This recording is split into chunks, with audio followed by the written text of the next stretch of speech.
அனைவருக்கும் வணக்கம். நான் பிரபாகரன், ஜோதிடர், சென்னையிலிருந்து பேசுகிறேன்.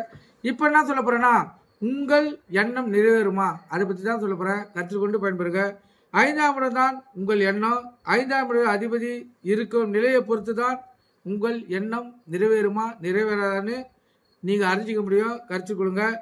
5ஆம் இட அதிபதி தொழில் ஸ்தானமான 10ஆம் இடத்தில் நின்றால் அவர் போடும் திட்டங்கள் சிறப்புடையதாகவும் தொழில் வரி உயர்வுடையதாகவும் இருக்கும். கருத்தில் கொள்ளுங்க. அதே போல 5ஆம் இட அதிபதி 9ஆம் இடத்தில் இருந்தால் அவருடைய நல்ல எண்ணம் தெய்வ அருளையும் பெற்றோர்களின் ஆசீர்வாதத்தையும் அவர் பெறுவார். ஜாதகர் கருத்தில் கொள்ளுங்க. அதே போல 5ஆம் அதிபதி 8ஆம் அதிபதியுடன் தொடர்பு பெற்றால் எண்ணம் எளிதில் நிறைவேறாது. கருத்தில் கொள்ளணும்.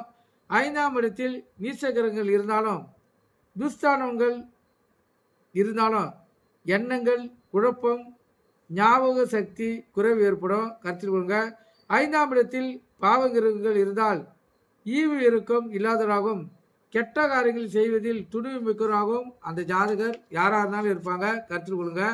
5ஆம் இடத்தை பார்த்து ஒருவரின் குண அதிசயங்களை எடை போட்டு நல்லவர் என்றால் அவருடைய பழகவும் நம்பிக்கை துரோகி என்றால் அவரை விட்டு விலகவும் செய்யலாம். கருத்தில் கொள்ளுங்க. 5ஆம் இடம் தான் மாமன் வழி உறவை சொல்லக்கூடிய கிரகம்.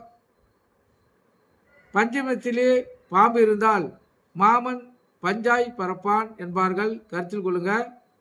5இல் பாவகிரகங்கள் இருந்தால் மாமன் உறவு பாதிக்கப்படும்.